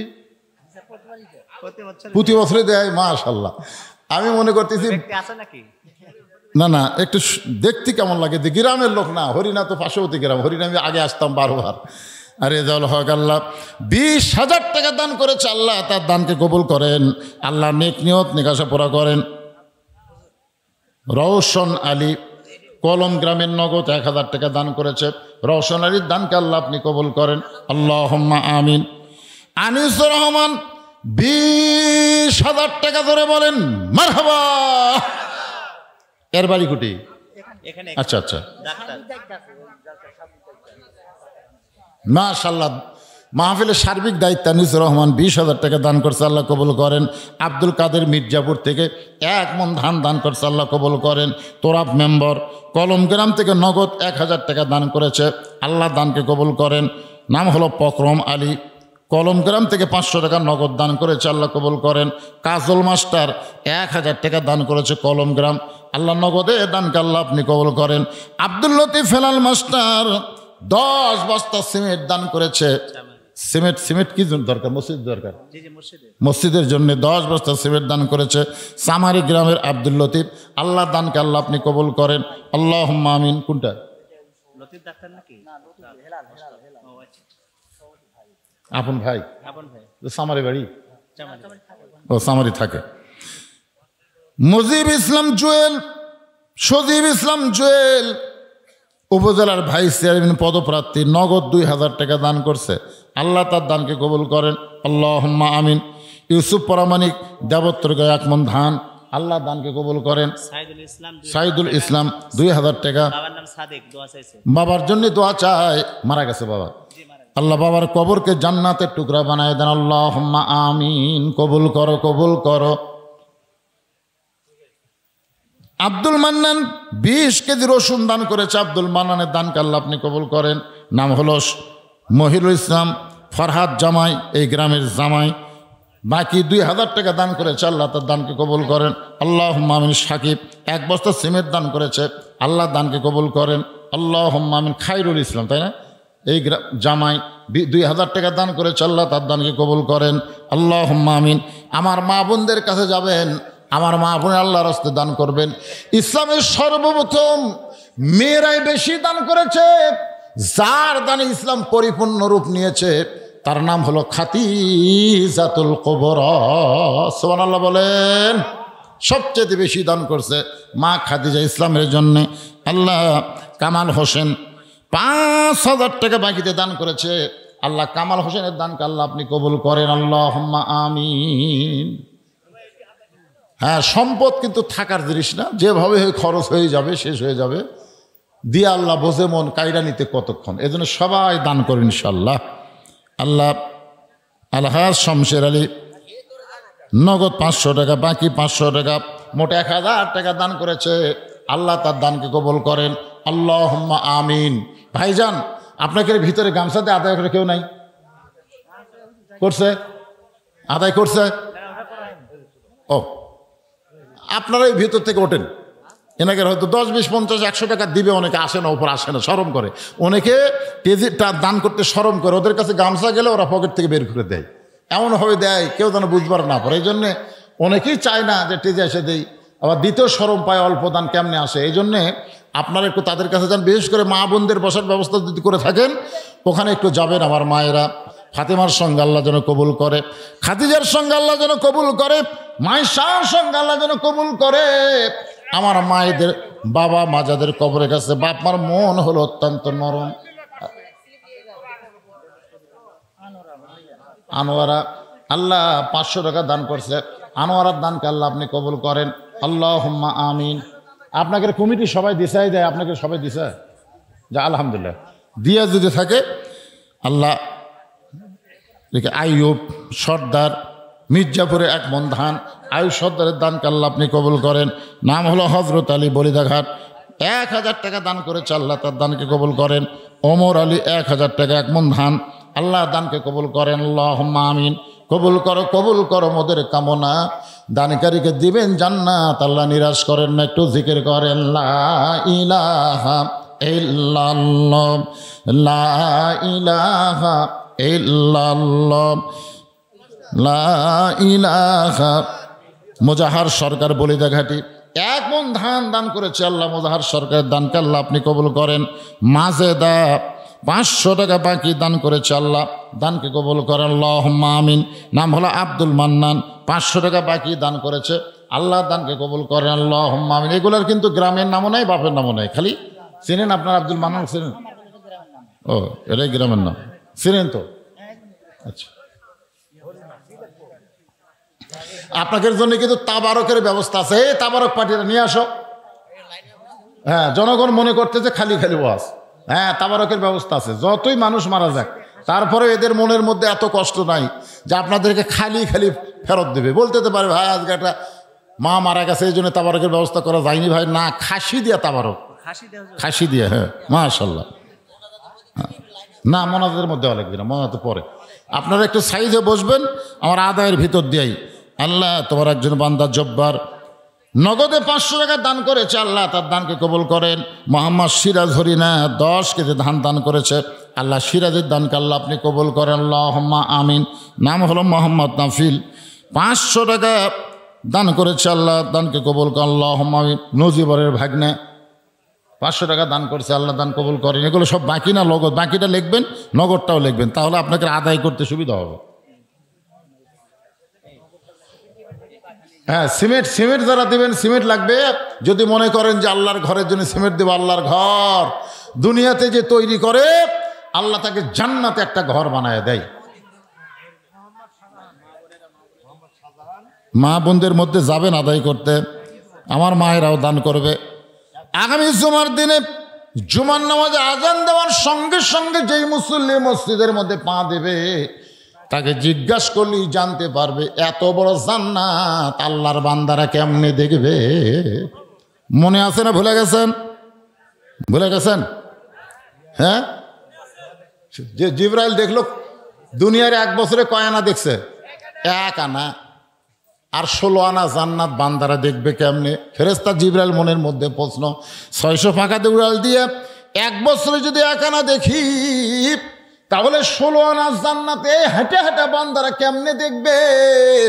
এই নিয়ে তার মনের মধ্যে যখন দ্বন্দ্ব, আল্লাহ কয় জিবরাইল কেমনে দেখবে যদি জানবার চাও, আগামী জুমার দিনে আযান দেওয়ার সঙ্গে সঙ্গে যেই মুসল্লি মসজিদে পা দিবে তাকে জিজ্ঞাসা করলেই জানতে পারবে এত বড় জান্নাত আল্লাহর বান্দারা কেমনে দেখবে। ভুলে গেছেন? আমাকে জান্নাত আছে না নাই? ছোট না বড়? কত বড়? হ্যাঁ ভাইজান, সেই জান্নাতের মালিক হবেন। আপনার মনে করতেছেন হেলিকপ্টার নাই, লাগবে না, রকেট লাগবে না, বিমান লাগবে না। আল্লাহ তাআলা একটা শক্তিশালী, যালিকা ফাদলুল্লাহ ইউতিহি মান ইয়াশা আল্লাহু যুল ফাদলিল আযীম। যখন বললেন আমার হুদহুদ পাখি কোথায়, বহু ঘটনা, সুলাইমানের ঘটনা, আমি ঘটনা বলতেছি না। এক সময় সুলাইমান নবী বললেন, হাজার হাজার মাইল দূরে বিলকিস রানীর সিংহাসন আমার রাজ দরবারে কে হাজির করে দিবা? কোরআন শরীফের মধ্যে বলেছেন, কালা ইফরিতু মিনাল জিন, ইফরিত নামে একজন জিন বলল, জাহাপন আপনি যদি চান বিলকিস রানীর সিংহাসন আপনার দরবারে হাজির হবে। সুলাইমান নবী বলেন, কত সময় লাগবে? বলে বেশি সময় লাগবে না, আপনি সিংহাসন থেকে উঠবেন আর বসবেন, এরই মধ্যেই বিলকিস রানীর সিংহাসন হাজার হাজার মাইল দূর থেকে আপনার সামনে হাজির হবে। সুলাইমান নবী চমকে গিয়ে বললেন, এত তাড়াতাড়ি হাজার হাজার মাইল দূরে সিংহাসনে হাজির হবে? সমস্ত মানুষ যখন জিনের প্রশংসা করতেছে, আল্লাহ জিনকে কত শক্তি দিল, এমন সেই মানুষের মধ্যে একজন আসহাব ইবনে বারখিয়া, সে বলল, উঠতে বসতে তো অনেক সময়, ওগো নবী, খালি চোখ বন্ধ করবেন আর খুলবেন, এর পূর্বেই বিলকিস রানীর সিংহাসন আপনার সামনে হাজির হয়ে যাবে। ধরে কারণ সুবহানাল্লাহ। সুলাইমান নবী বললেন, আসহাব ইবনে বারখিয়া, এত বড় ক্ষমতা তুমি কেমনে পাইলে? বলে আমি পাইনি, আল্লাহ আমাকে দিছে। ধরে কেন সুবহানাল্লাহ। কোরআনে আল্লাহ আয়াত নাজিল করে বললেন, যালিকা ফাদলুল্লাহি ইউতিহি মান ইয়াশা ওয়াল্লাহু যুল ফাদলিল আযীম। হযরত বেলাল যখন জুমার নামাজের আজান দেয়, ফরহাদ আলী 5 বস্তা সিমেন্ট দান করেছে, ফরহাদ আলীর দানকে আল্লাহ আপনি কবুল করেন। মাহবুব রহমান 1 বস্তা সিমেন্ট দান করছে, আল্লাহ কবুল করেন। মিঠু 2 বস্তা সিমেন্ট দান করছে, আল্লাহ কবুল করেন। শাহজাহান হরিণ 1 বস্তা সিমেন্ট দান করছে, আল্লাহ কবুল করেন। আব্দুল খালেক 1 বস্তা সিমেন্ট দান করছে, আল্লাহ সকলের দানকে আল্লাহ আপনি কবুল করেন। যারা নিয়ত করে দান করছে, আল্লাহ সকলের নেক নিয়ত নেক আশাকে আপনি কবুল করেন। হযরত বেলাল যখন জুমার নামাজ আজান দেয়, ফেরেশতা জিবরাইল দাহিয়াতুল কালবি সাহাবীর চেহারায় মসজিদের দরজার পাশে লুকে আছে। কে সর্বপ্রথম পা দেয়? আল্লাহর ঘর মসজিদ নববীতে। ধরে কোন সুবহানাল্লাহ। কোন সাহাবীর চেহারায়? দাহিয়াতুল কালবি সাহাবীর চেহারায় জিবরাইল দরজার ফাঁকে লুকে আছে। সর্বপ্রথম যেই বান্দা হযরত বেলাল আজান দেওয়ার সঙ্গে সঙ্গে মসজিদে পা দিল, তার নাম হলো আবু বকর সিদ্দিক। দাহিয়াতুল কালবির চেহারা। জিবরাইল বলেন, আবু বকর ভাই, আপনি কি বলতে পারবেন এই মুহূর্তে জিবরাইল কোন জায়গায়? আবু বকর রাদিয়াল্লাহু বললেন, আমি আল্লাহর ঘরে আসি ফেরেশতা পাওয়ার জন্যে না, জিবরাইল খোঁজার জন্যে না, আমি আমার আল্লাহ পাওয়ার আশায়। ধরে কোন সুবহানাল্লাহ। দাহিয়াতুল কালবি সাহাবীর চেহারায় জিবরাইল বলতেছে, আবু বকর ভাই, আপনি কি বলতে পারবেন এই মুহূর্তে ফেরেশতা জিবরাইল কোন জায়গায়? আবু বকর বলতেছে, তুই কি মনে করিস আমি ফেরেশতা খুঁজবে আসি? আমি আসি আল্লাহর খোঁজে। দাহিয়াতুল কালবির চেহারায় যখন আবার বললেন, আবু বকর ভাই, আপনি কি বলতে পারবেন এই মুহূর্তে জিবরাইল কোন জায়গায়? সঙ্গে সঙ্গে আবু বকরকে চমক দিয়ে উঠলেন, চমকে উঠলেন। একই কথা 2 বার আবু বকরের সামনে কেউ বলে না। রাসূল বলেছেন, আমার আবু বকরের মতন সভ্য ভদ্র নম্র সাহাবী, এমন ভালো মানুষ কিয়ামত পর্যন্ত আর হবে না। জোরে কর না সুবহানাল্লাহ। একই কথা কয়বার কছে? সঙ্গে সঙ্গে আবু বকর চুম করে বলতেছে, চোখ বন্ধ করে মুচকি মুচকি হাসতেছে। জিবরাইল বলে, চোখ বন্ধ করে হাসেন কেন? বলে, তুই না জিবরাইল। জিবরাইল চমকে বলল, আমি জিবরাইল। কেমনে বুঝলেন? আবু বকর বলে, চোখ বন্ধ করে 7 আসমান খুঁজে দেখলাম, জিবরাইল নাই। চোখ বন্ধ করে তাহা তো সারা 7টা জমিন খুঁজে দেখলাম, জিবরাইল নাই। ডানে দেখলাম, বামে দেখলাম, পিছনে দেখলাম, জিবরাইল নাই। তুই আল্লাহর ফেরেশতা জিবরাইল।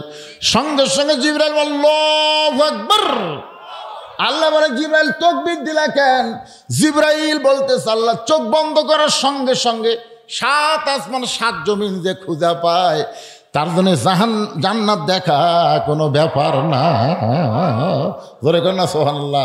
এই ক্ষমতা আল্লাহ মানুষকে দিছে, ফেরেশতাকে দেয়নি। আল ইনসানু আশরাফুল মখলুকাত। সন্তানের মা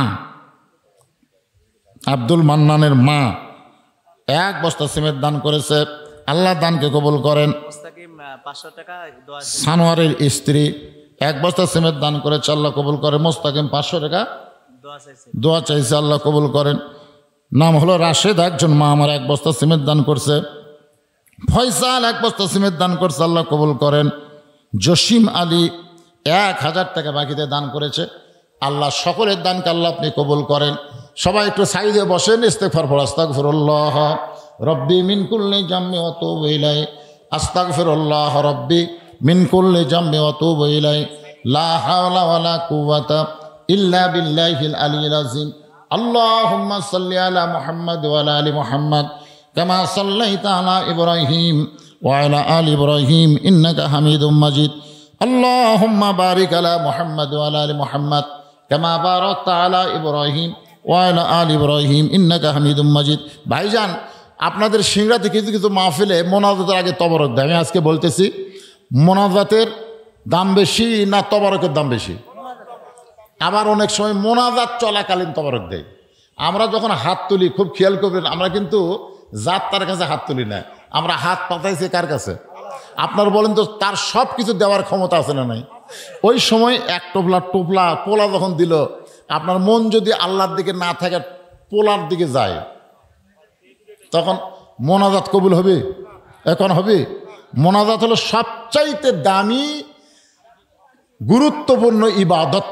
আর দোয়া মুখল ইবাদাহ, দোয়া হচ্ছে সমস্ত ইবাদতের মাথা। আপনার যে হাত তুলে মোনাজাত করে, কি তুই মুই একটা জিনিস? কার কাছে হাত তুলছেন এইটা খেয়াল করবেন। আর এরই মধ্যে তবারক দিলে যদি ওই দিকে মন যায়, কি হবে? এই জন্যে মোনাজাতের পরে আপনাকে হইচই করবেন, একজন কি 2 টোপলা নেবেন? 1 টোপলা করে নেবেন, তার মধ্যে তাবার রুক মানে কি বরকতের খাবার।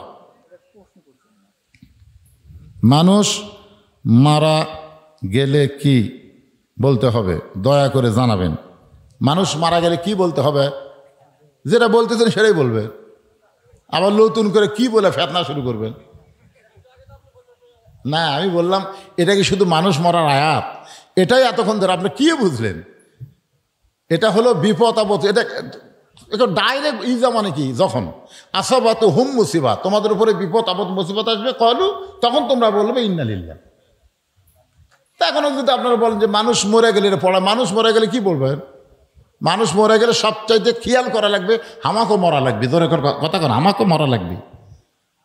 হ্যাঁ, মরে গেলে কি পড়া লাগবে? যেটা পড়তেছেন তার অর্থ জানেন? ইন্না লিল্লাহি ওয়া ইন্না ইলাইহি রাজিউন।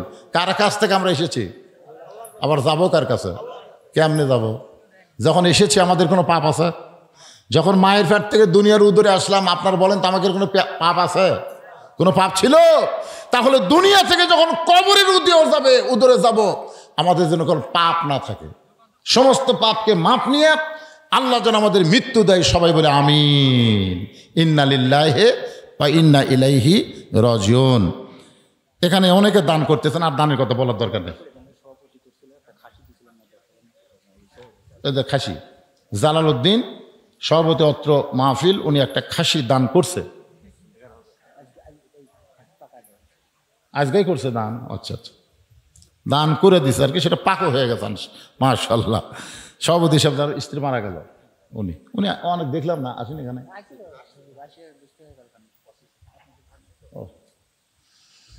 চান্স থাকলে আবার বিয়ে করবেন, অসুবিধা নাই না, যদি চান্স থাকে। আর যদি না থাকে করবেন না, ধৈর্য ধারণ করবেন। একাব্বর সূর্যপুর থেকে উনি 500 টাকা দান করছে, আল্লাহ দানকে কবুল করেন। আসাদুল সূর্যপুর বাকি 500 টাকা দান করছে, আল্লাহ দান কবুল করেন। আল্লাহ যাদের নাম বললাম না, সকলের দানকে আল্লাহ আপনি কবুল করেন। সকলে বলে আল্লাহুম্মা আমিন। আস্তাগফিরুল্লাহ আল্লাযী লা ইলাহা ইল্লা হুয়াল হাইয়ুল কাইয়্যুম ওয়া আতুবু ইলাইহি।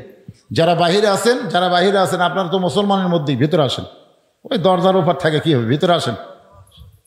সবাই ভিতরে আসেন। আর যারা তাবারক দিবেন আপনারা তাবারক নিয়ে ভিতরে আসেন। যারা তাবারক নেবে হইচই করবে না, এক টোপলার বেশি 2 টোপলার নিবেও না। আপনার যদি দেন বেশি করে তাহলে নিবে, তাছাড়া নিবে না। এরকম অধৈর্য বেশি নেওয়ার মানুষ আজকের মাহফিলে কেউ নাই। তার মধ্যে আমাদের আল্লাহর একজন বান্দি দুনিয়া থেকে বিদায় নিয়েছে, আমাদেরও যাওয়া লাগবে খামাকা। কিসের দুনিয়া? মিশে মায়াই বন্দি থাইকা করলাম কত খেলা, পশ্চিমে তাকিয়া দেখো তোমার ডুইবা গেছে বেলা। আল্লাহুম্মা আমিন। আল্লাহুম্মা আনতাস সালাম ওয়া মিনকাস সালাম তাবারাকতা ইয়া যাল জালালি ওয়াল ইকরাম। আয় আল্লাহ তাআলা, মাগরিবের নামাজের পর থেকে রাত 1টা পার হয়ে গেছে, দীর্ঘ সময় পর্যন্ত তোমার বান্দা বান্দিরা আরামের বাড়ি ঘুমকে বাদ দিয়া কোরআন হাদিসের মহব্বত কলিজাই নিয়ে এই জান্নাতের বাগানে বসে বসে আলোচনা শোনার শেষে আমি গুনাহগারের সঙ্গে রহমতের দরজায় ফকির হয়ে দোকানে হাত তুলেছে। মেহেরবানি করে আজকের মাহফিল আমাদের সকলের হেদায়েতের জন্যে, নাজাতের জন্যে, জান্নাতের জন্যে কবুল করো আল্লাহ। এই মাহফিলের শুরু থেকে শেষ পর্যন্ত যত আলোচনা হয়েছে, ত্রুটি বিচ্যুতি ভুল হয়ে গেলে মাফ করে হাদিয়া মঞ্জুর করো। সোনার মদিনায় নবী পাকের রওজা মুবারক আল্লাহ কবুল করে নাও। তামাম আম্বিয়াই কেরাম, আসহাবে কেরাম, তাবিনী কেরাম, তবা তাবিনী কেরাম, তামাম পৃথিবীর মাটির নিচে যত মুমিন মুমিনাত শুয়ে আছে আল্লাহ, সকলের আরওয়াফে হাদিয়া কবুল করো আল্লাহ। আমরা যারা হাত তুলেছি, আমাদের জনম দুঃখনী মা যাদের কবরে চলে গেছে, আল্লাহ মেহেরবানি করে মায়ের কবরকে জান্নাতের টুকরা বানিয়ে দাও। আমরা যারা হাত তুলেছি, আমাদের দাদুর বাবা যাদের অন্ধকার কবরে চলে গেছে, আল্লাহ মেহেরবানি করে বাবার কবরকে জান্নাতের টুকরা বানায় দাও। আমাদের কারো সন্তান, কারো দাদা দাদি, এমনকি আজকে একজনের বিবি, একজনের মা দুনিয়া থেকে চলে গেল, আল্লাহ নতুন কবর দেওয়া হলো বলে দাডিগর স্থানে, আল্লাহ আমার সে মায়ের কবরকে জান্নাতের টুকরা কবুল করে নাও আল্লাহ। যারা কষ্ট করে মেহনত করে আল্লাহ এত সুন্দর আয়োজন করেছে আল্লাহ, আল্লাহ তাদের আয়োজনকে জান্নাতের বিনিময় হিসেবে কবুল করে নাও। নগদে বাকিতে আজকে অনেক টাকা দান করেছে আল্লাহ, আল্লাহ কেউ 10টা টাকা হলেও তো দান করেছে আল্লাহ। সকলের দানগুলোকে জান্নাতের বিনিময় হিসেবে কবুল করে নাও আল্লাহ। আল্লাহ ফিলিস্তিনের মুসলমানকে হেফাজত করো, যারা জীবন দিয়েছে শাহাদতের মর্যাদা দান করো। আহত অবস্থায় যারা হাসপাতালে আছে তাদেরকে সুস্থতার নিয়ামত দান করো। আমরা যারা হাত তুলেছি আল্লাহ, কে কোন নিয়তে হাত তুলেছি, সকলের নেক নিয়ত নেক আশাকে তুমি কবুল করো। পর্দার অন্তরালে আমার মা বোনেরা বসে বসে আলোচনা শুনতেছে আল্লাহ, তাদের সকলকে পর্দানিশি কবুল করো আল্লাহ। যারা তবারক দেবেন হইচই করেন না, এরা মনে করতেছে আল্লাহ আমাকে তবারক পাক করার জন্য দুনিয়াত পাঠাছে, আর এই তবারক বাঁটার জন্য পাঠাছে। ওরকে চাল চরিত্র দেখে তাই মনে হয় নাকি কোন? আরে একটা মোনাজাতের মধ্যে সামিল হওয়ার মতন ভাগ্য যাদের হলো না, হইচই করতে করতে জীবন গেল, মরেও যাবো এই অবস্থায়। আল্লাহ যারা কষ্ট করে মেহনত করে তাবারক পাক করে জনগণকে খাওয়াতে চায় আল্লাহ, তাদের সকলকেই তুমি মাফ করে দাও আল্লাহ। শালীনতা বজায় রেখে সবাই তাবারক নেবেন এই বিশ্বাসে সকলে জবান খোলে মৃত্যুর সময় যেন আল্লাহ কবুল করে লা ইলাহা ইল্লাল্লাহু মুহাম্মাদুর রাসূলুল্লাহ সাল্লাল্লাহু আলাইহি সাল্লাম। আপনারা ভিতরে এসে তাবারক দেন, হইচই করেন না। একটা